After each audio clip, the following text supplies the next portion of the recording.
guys, it's Marissa and thank you for watching another one of my videos. This week I'm going to walk you guys through the steps that I take to make sure that I am doing well on my midterms and not getting too stressed out. If it's one of you guys' first midterm seasons, best of luck, you guys are going to do great. I guess that's also the same if you've had midterm seasons before, but I know the first midterm season in university can be a little bit daunting. This video is for those of you who maybe haven't had a plan or want to change the way that they study for their midterms or find a way to make them less stressful. You guys know the deal.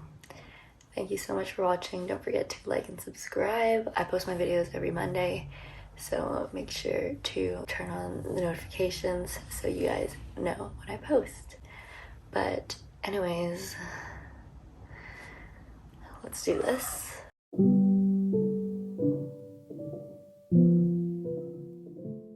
The first thing that you should do is, right when you get your syllabus, or now, go on to your calendar or your planner and write down when you have your midterms. That way it won't surprise you and you know, okay, I have 3 weeks, now is kind of when I should start studying for this midterm. The second step from that, what I like to do, is write a list of all the things that I need to do in order to be prepared for my midterm for that class. For me, this kind of might look like this, is maybe for my phys class, make flashcards. So that can be done starting from the very first day of classes or starting now, is make flashcards for maybe the notes for the week or every class. But make your flashcards as you're learning them, and it can be a nice review after a week of classes to remember, okay, this is what I did. The next step can be to learn these flashcards, of course. So this can also be staggered. Maybe after you finish weeks 1 and 2, you're going to learn weeks 1 and 2 on the weekend if you have more time. So learn your flashcards. So for me, this might look like learn flashcards 1 to 4, then learn flashcards from lessons 5 to 9, and then learn your flashcards from lessons 10 to 14. And that way it's really broken up. It's not just learn flashcards, which is a really big, daunting, scary goal. And it's hard to check that off. I find such satisfaction in checking things off. So really breaking things into tiny little bits can help this process seem a lot less stressful. I know that when it's a big task, you're not going to want to do it first, and then you're going to keep procrastinating it. But if it's a tiny thing like learn lesson 1 flashcards, you could easily do that in a day and have that checked off. And slowly by slowly, you'll make your way all the way up to the last lesson of flashcards. Then after that, maybe I would review the extra material, so videos that we got or supplemental notes. And after I do that, I'm going to review all the flashcards again. So that can be broken up as well into like reviewing bigger chunks of it, maybe lessons 1 to 7, and then reviewing lessons 7 to 14 on another day. After that, maybe I'll do some practice tests. Lots of people like to do practice tests in different ways. Maybe like timing yourself so it feels exactly like it would in an exam.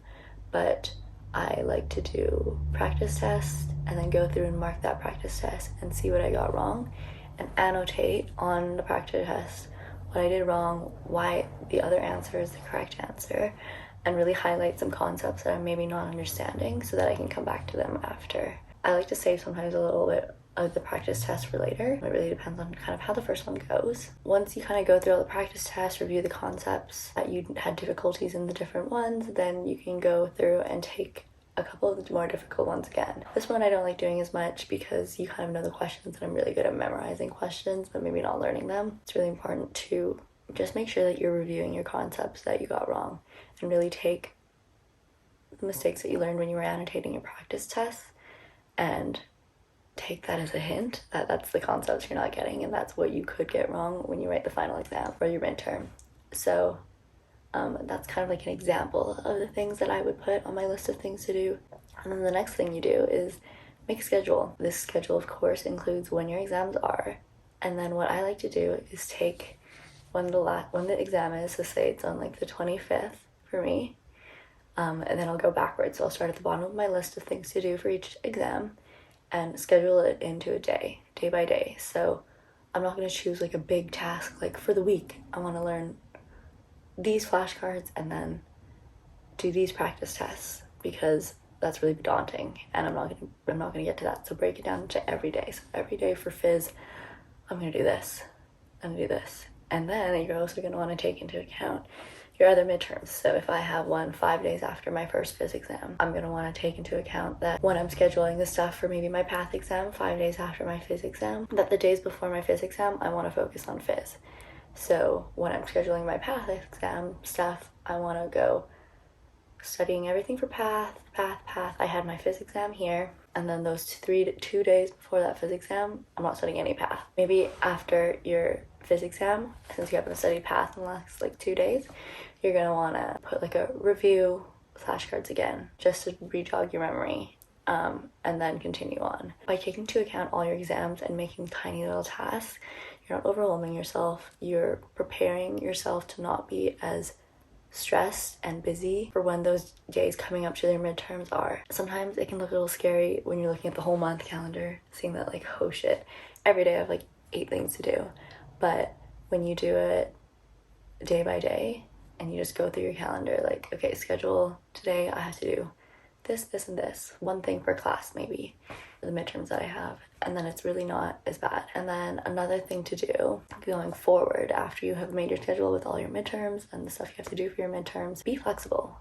Sometimes things don't go to plan, and that's okay. Maybe you're really fast at learning these concepts and you're not as lost as you thought. And so then you can kind of take it easier, maybe focus on another class more and like change your schedule around a bit. So like if you had a lot of things to do for phys, but you're really not feeling that bad about it, you'll get through those really fast, or you can spread it out and add in something else from another class that you're not doing as well in. And that way you can kind of stay in tuned and listen to yourself about what is working and what's not. So same thing if you're stressed, if something's really not working and you need a day off, take it. Because pushing through the schedule and just trying to get it done is not going to be a good way to maintain your focus and really be in taking what you're learning. So take like the afternoon off. Give yourself a nice chill night. Tell yourself, I'm not doing work when I come home from campus. I'm going to go home. I'm going to make me some food. And I'm just going to sit in my room or in my living room and just watch a movie tonight. I deserve it. I focused really well for the last couple of days. And I just need a second to breathe. And then I'll get back into it tomorrow. And then do exactly that. Don't feel bad about not studying. Don't feel bad about feeling bad, because that's not going to help. If you're going to take a break, ingest that you're going to take a break and just embrace it. Because if you're stressing that you're taking a break, you're not really taking a break. You're still stressing. End of the day, big tip, something I always do when I'm feeling stressed out, is to break it down. What is it really that I need to do? Study for midterm is a fat, big term that's scary.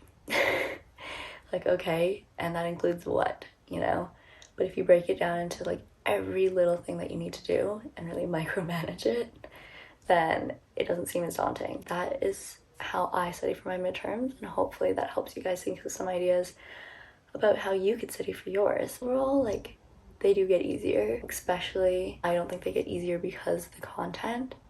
You get easier because you know what to expect and you know how to study and which studying method worked for you and which one didn't. So, as scary as it might be to maybe not do as well on a midterm, it is a really big learning experience, and it really at least pushes me to be like, okay, obviously that didn't work. I need to change something so that I can do better the next time and not feel as shitty as I feel right now. You guys are going to do great on your midterms. Don't worry. I will see you guys next week. Good luck on your exams, and take a break if you need one. You guys deserve it.